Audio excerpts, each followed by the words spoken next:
Bulletin में सबसे पहले आपको खबर दें, जनूबी गजा में झड़प के दौरान 7 इसराइली फौजी हलाक हो गए हैं। इसराइल को बड़ा नुकसान पहुंचा है। इसराइली फौज ने कहा है कि मंगल के रोज जनूबी गजा में एक और वाक़े में एक फौजी शदीद जख्मी हुआ है।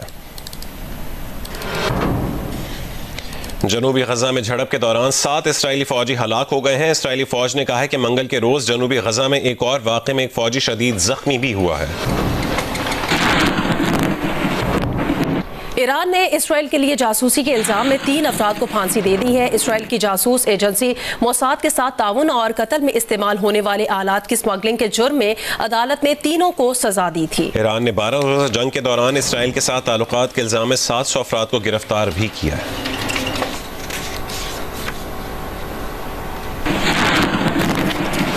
अमरीकी मीडिया का दावा है कि इब्तदाई अमरीकी इंटेलिजेंस अंदाजे के मुताबिक ईरान पर अमरीकी हमलों में जौहरी तंसीबात तबाह नहीं हुई हैं। अमरीकी हमलों से बुनियादी मवाद तबाह नहीं हुआ है।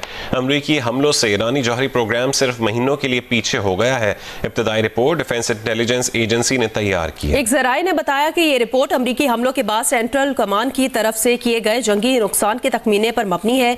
ईरान की जौहरी तंसीबात पर हमलों के असरात और उनको पहुंचने वाले नुकसान के जायजे जारी हैं। जूं मजीद इंटेलिजेंस मालूमात दस्तियाब होंगी, जायजों के नताइज मुख्तलिफ हो सकते हैं। ताहम इब्तदाई अंदाजे सदर ट्रंप के इन दावों के बरक्स हैं कि हमलों में ईरान की जौहरी अफजूदगी की सलाहियत मुकम्मल तबाह की गई है। इंटेलिजेंस अंदाजे से वाकिफ 2 अफराद ने बताया कि ईरान का यूरेनियम अफजूदगी का जखीरा तबाह नहीं हुआ। एक ने यह भी बताया कि सैनिटरी फ्यूजेस बड़ी हद तक बरकरार है और ईरान के जौहरी प्रोग्राम को सिर्फ चंद माह के लिए पीछे कर दिया है।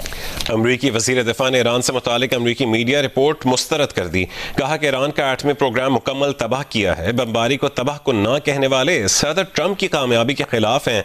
व्हाइट हाउस की प्रेस सेक्रेटरी कैरोलिन लेविट ने कहा है कि मुबैना इब्तदाई अंदाजा बिल्कुल गलत है और इसकी टॉप सीक्रेट के तौर पर दर्जाबंदी की गई थी, लेकिन इंटेलिजेंस कम्युनिटी में एक गुमनाम निचले दर्जे के शिकस्त खुर्दा के जरिए इसे अमरीकी मीडिया को लीक कर दिया गया। इस मुबैना तज्जिए का अफशा होना सदर ट्रंप को नीचा दिखाने और इन बहादुर लड़ाका पायलटों को बदनाम करने की वाज़ह कोशिश है जिन्होंने ईरान के जौहरी प्रोग्राम को खत्म करने के लिए मिशन अंजाम दिया। हर कोई जानता है कि जब आप 30,000 पाउंड के 14 बम उनके अहदाफ पर गिराते हैं तो क्या होता है।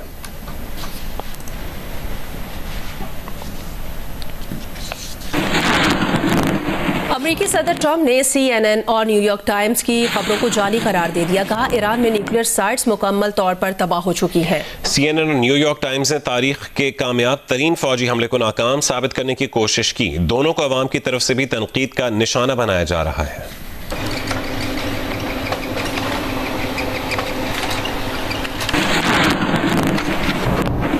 ईरानी वज़ीर ख़ारजा अब्बास इराक़ची का कहना है कि 12 रोज़ा इसराइली जहरियत के बाद ईरानी जौहरी प्रोग्राम बरकरार रखने के लिए मज़ीद पुरअज़्म हो गया है। अरब मीडिया के मुताबिक जौहरी टेक्नोलॉजी हासिल करने के लिए बहुत मेहनत की है। उसके लिए हमारे साइंसदानों ने बेपनाह कुर्बानियाँ दी। उन्होंने कहा यहाँ तक कि अपनी जानें भी दी। ईरानी अवाम ने इस मकसद के लिए मुश्किलात बर्दाश्त की हैं और इसी मसले पर ईरान पर जंग मुसल्लत की गई है। अब ये बात यकीनी है कि ईरान में कोई भी इस टेक्नोलॉजी से दस्तबरदार नहीं होगा।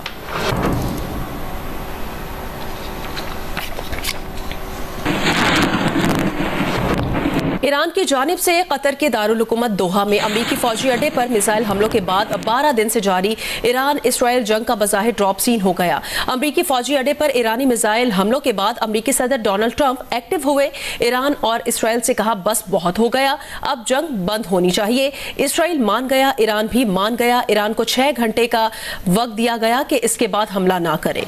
इसराइल को 12 घंटे का वक्त दिया कि उसके बाद हमले ना करे। इसी दौरान जंगबंदी की डेडलाइन से पहले इसराइल ने ईरान पर इल्जाम लगाया कि उसने जंगबंदी की खिलाफ वर्जी की है, उसका भरपूर जवाब देंगे। ईरान ने इसराइल के इल्जाम की तरदीद कर दी। इस मौके पर जंगबंदी बचाने के लिए डोनाल्ड ट्रंप को फिर एक्टिव होना पड़ा। नेटो कॉन्फ्रेंस जाने से पहले बताया कि उन्होंने नेतन्याहू को फोन करके ईरान पर हमले के लिए जाने वाले इसराइली जंगी जहाजों को वापस मुड़ने पर मजबूर किया है। अमरीकी सदर डोनाल्ड ट्रंप का ऐवान में मवाख़सा करने की कोशिश नाकाम हो गई है। सदर ट्रंप पर ईरान पर हमले में इख्तियारात का गलत इस्तेमाल करने का इल्ज़ाम लगाकर मवाख़से की कोशिश की गई थी। सदर ट्रंप के मवाख़से की तहरीक डेमोक्रेट रुकन कांग्रेस ऑल ग्रीन ने पेश की। उनका कहना था कि सदर ट्रंप ने ईरान पर हमले के लिए कांग्रेस से मंजूरी नहीं ली। ताहम ट्रंप के मवाख़से की तहरीक पर डेमोक्रेट्स भी मुनक़सिम नजर आए। सदर ट्रंप के मवाख़से की तहरीक 79 के मुकाबले में 344 वोट से मुस्तरद हो गई। रुकन कांग्रेस ऑल ग्रीन ने कहा है कि उन्हें यह कदम उठाने में खुशी नहीं है, ताहम किसी एक शख्स को 30 करोड़ अफराद पर गलबे का हक नहीं होना चाहिए। कांग्रेस की मंजूरी के बगैर जंग में नहीं जाना चाहिए था। ऑल ग्रीन ने कहा कि उन्होंने ये इकदाम इसलिए किया क्योंकि अब आईनी मायनी खेज होगा, आइन मायनी खेज होगा या बेमायनी हो जाएगा। सदर ट्रंप का पहले दौरे हुकूमत में भी 2 बार मुआवजा करने की कोशिश की गई थी, तहम सदर ट्रंप का मुआवजा करने की ईवान की कोशिशों को सेनेट ने नाकाम बना दिया था। पहली बार सदर ट्रंप का मुआवजा सन 2019 में करने की कोशिश की गई थी जब उन्होंने यूक्रेन के लिए फंड्स रोके थे। दूसरी बार उनके खिलाफ कार्रवाई की कोशिश सन 2021 में की गई थी, जिसमें दावा किया गया कि सदर ने कैपिटल हिल पर हमले के लिए लोगों को बगावत पर उकसाया था ताकि नौ मुंतखब सदर जो बाइडन की फतह को रोका जा सके। ऑल ग्रीन सदर ट्रंप के शदीद मुखालिफिन में से एक हैं और उनके नजदीक डोनाल्ड ट्रंप अमेरिका को मुतलक अनानियत की जानिब धकेल रहा है। ऑल ग्रीन का कहना था कि उन्होंने मुआवजे का कदम इसलिए उठाया ताकि तारीख में ये बात याद रहे कि जब सदर ट्रंप और व्हाइट हाउस के इकदाम कम से कम एक रुकन कांग्रेस नजर रखे हुए था।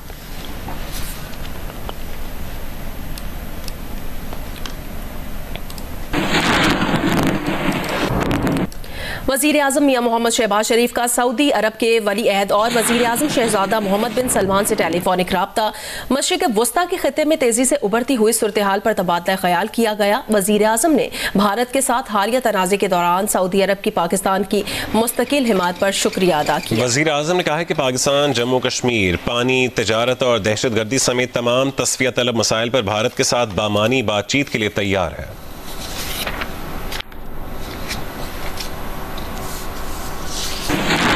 रावलपिंडी इस्लामाबाद में मूसलाधार बारिश हुई है। महकमा मौसमियात ने आज से मुल्क भर में बारिशों की पेशगोई की है।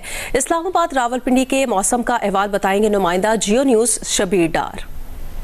जी हाँ, जुड़वा शहर रावलपिंडी इस्लामाबाद में आज सुबह मूसलाधार बारिश हुई है। बारिश के बाद मौसम खुशगवार हो गया है। गर्मी की शिद्दत में जो इजाफा हो गया था उसमें कमी आ गई है और दर्जा हरारत भी काफ़ी हद तक कम हो गया है, क्योंकि गुज़श्ता कई रोज़ से इस्लामाबाद रावलपिंडी में गर्मी में और हब्स में काफ़ी इजाफा हो गया था। मज़ीद बारिशों की पेशन गोई की गई है महकमा मौसमियात की जानिब से। अभी भी आसमान पर काले बादल छाए हुए हैं और ठंडी ठंडी हवाएँ चल रही है। बूंदाबांदी का सिलसिला जारी है। मजमूई तौर पर रावलपिंडी इस्लामाबाद में अभी तक 65 मिलीमीटर बारिश रिकॉर्ड की गई है। शमशाबाद, बोकरा, सैदपुर और इसी तरह दीगर इलाकों में मूसलाधार बारिश हुई है। महकमा वासा रावलपिंडी की जानिब से रावलपिंडी में रेन एमरजेंसी नाफिज की गई है। नशीबी इलाकों में अमला और हैवी मशीनरी तैनात की गई है, क्योंकि मानसून की बारिशों में रावलपिंडी में नशीबी इलाकों में ख़ास तौर पर जो नारा लई का इलाका है यहाँ पर तुगयानी का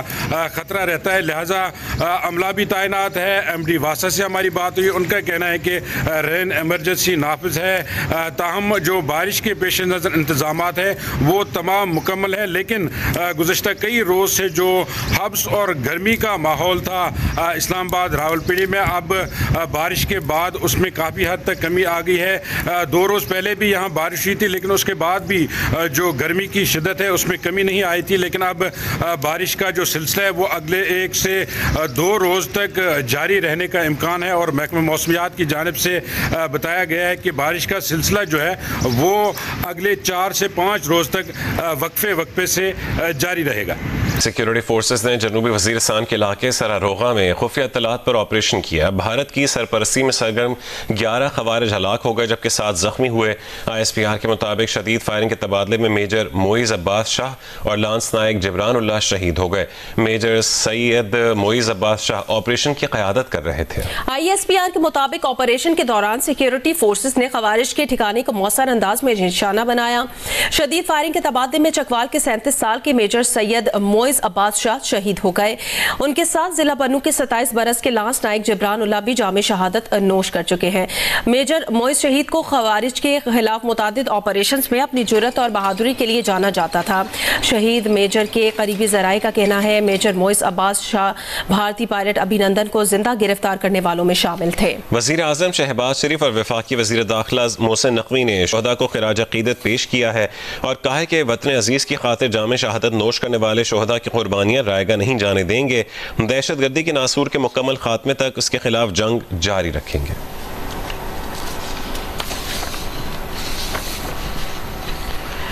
सुप्रीम कोर्ट ने स्कूलों में लाइफ स्किल्स एजुकेशन के लिए दरखास्त पर वफाकी और सूबाई सेक्रेटरीज को आइंदा समात पर तलब कर लिया है। जस्टिस मोहम्मद अली मजहर ने रिमार्क्स दिए कि तमाम सेक्रेटरी यहाँ होंगे तो एक मुश्तरका लाहेमल बन सकेगा। तमाम सूबों को वफाक के साथ मिलकर उस पर हकम तमली अपनाना होगी। अदालत का खैबर पख्तूनख्वा की नुमाइंदगी न होने पर इजहार बरहमी। जस्टिस मुसरत हिलाली ने रिमार्क्स दिए कि खैबर पख्तूनख्वा में सबसे ज्यादा मसला है वो मौजूद ही नहीं है। वकील सलमान अकरम राजा ने कहा कि पंजाब और वफाक की जानिब से जवाब जमा करवाए जा चुके हैं, ताहम उन्हें अभी तक उनकी कॉपियां फराहम नहीं की गईं। जस्टिस अमीनुद्दीन खान की सरबराही में 5 रुकनी आईनी बेंच ने केस की समाअत गैर मुअय्यना मुद्दत तक मुलतवी कर दी। गुलकार और समाजी कारकुन शहजाद रॉय ने कहा कि लाइफ स्किल्स एजुकेशन का निसाब पूरे मुल्क में नाफिज हो गया तो लाखों बच्चों को जिनसी इस्तेसाल से बचाया जा सकता है। जियो न्यूज़ से गुफ्तगू में लाइफ स्किल्स एजुकेशन के निसाब के जरिए बच्चों में आगाही आ सकती है। बच्चों को सेफ टच और अनसेफ टच में फ़र्क मालूम होना चाहिए। हर स्कूल में एक काउंसलर का होना भी लाजमी है ताकि बच्चों को रहनुमाई फराहम की जा सके। जब हमने 2012 में आहंग के साथ मिलकर, क्योंकि आहंग का करिकुलम था ये, तो हमने फातिमा जना गवर्नमेंट स्कूल में जिंदगी ट्रस्ट इंप्लीमेंट करने की कोशिश की थी। इसको पूरे पाकिस्तान में कहीं पर भी किसी बेस्ट प्राइवेट स्कूल में भी नहीं पढ़ाया जाता था सेफ टच अनसेफ टच के बारे में, जिसको गुड टच बैड टच भी कहते हैं।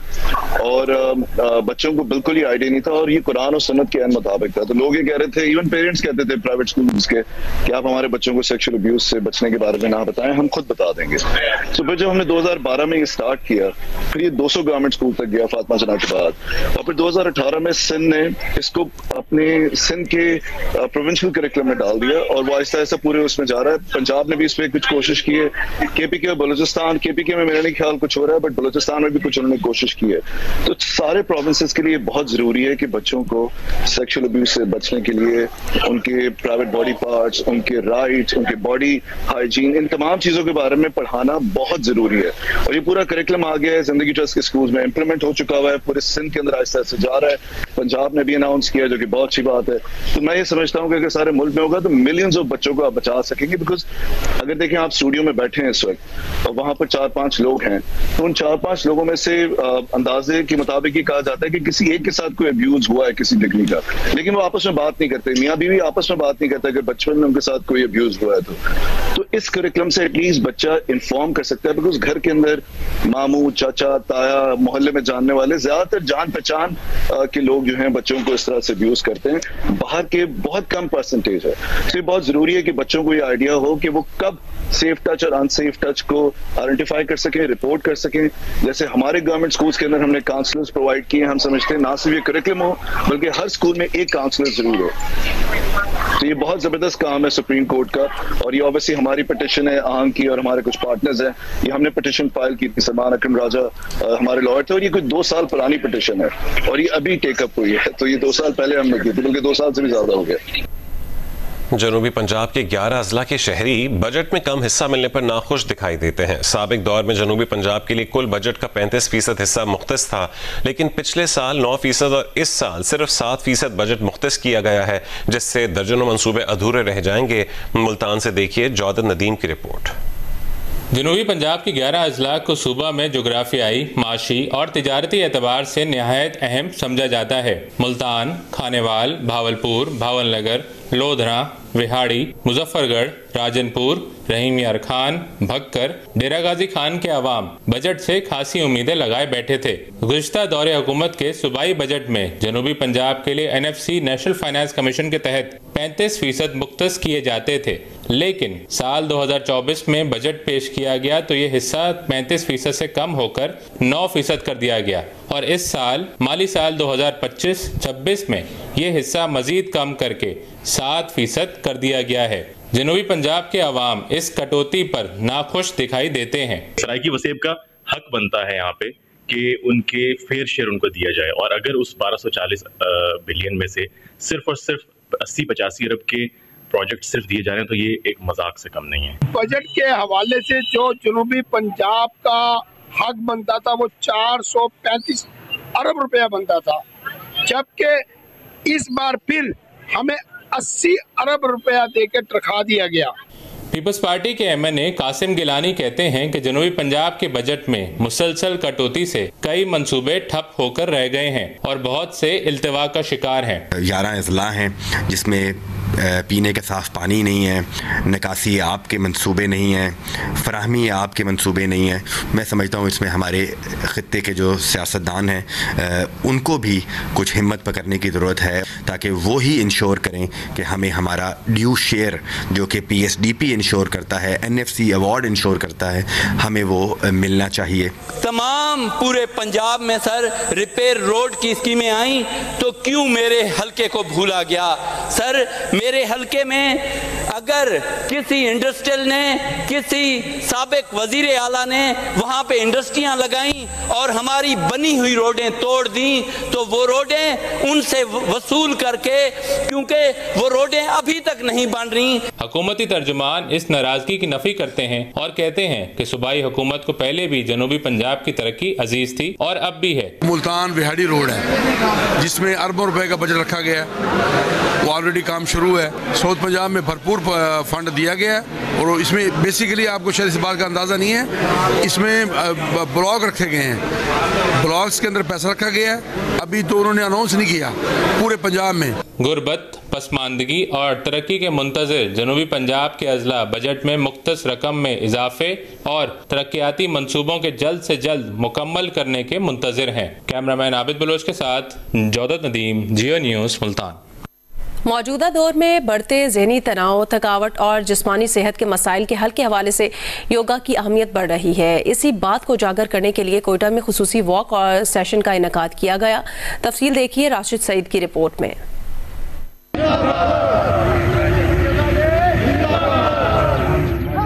योगा सिर्फ जिस्मानी, ज़हनी और रूहानी मश्क नहीं बल्कि मुकम्मल तर्ज जिंदगी है। अयूब स्टेडियम कोयटा में मकामी योगा हेल्थ क्लब के ज़ेर तमाम इवेंट मुनक़िद हुआ जिसमें योगा ट्रेनर ने मशकें करवाईं। मुंतज़मीन के मुताबिक इसका मकसद सेहतमंद और मुतवाज़िन जिंदगी को फ़रोग़ देना है। योगा आपकी ज़िंदगी में डिसिप्लिन पैदा करता है। हम यहाँ पे 6 बजे योगा शुरू करते हैं तो आपका सारे का सारा दिन आपकी जो भी असाइनमेंट्स है आप आसानी से कर सकते हैं। योगा इवेंट में शरीक योगियों का कहना था कि योगा की मशकें ज़हनी सुकून और अंदरूनी हम आहंगी फराहम करती हैं जो आज के तेज़ रफ्तार दौर में मुआशरे में खुशगवार और मस्बत तब्दीली का बायस बन सकती हैं। स्ट्रेस कम हुआ है और मेरा फिजिकल परफॉर्मेंस बेहतर हुआ है, एक्टिविटी ऑफिस में और बाकी जगहों पर बेहतर हुई है इसकी वजह से, और लोगों से मेरा इस योगा की वजह से दोस्ताना रवैया रहा है। योगा माहिरीन का कहना है कि योगा वैसे तो हर उम्र के अफराद के लिए मुफीद है, ताहम ये बड़ी उम्र में ज़हनी और जिस्मानी सेहत के मसाइल का शिकार अफराद के लिए ज़्यादा सूदमंद है। राशिद सईद, जियो न्यूज़, कोयटा।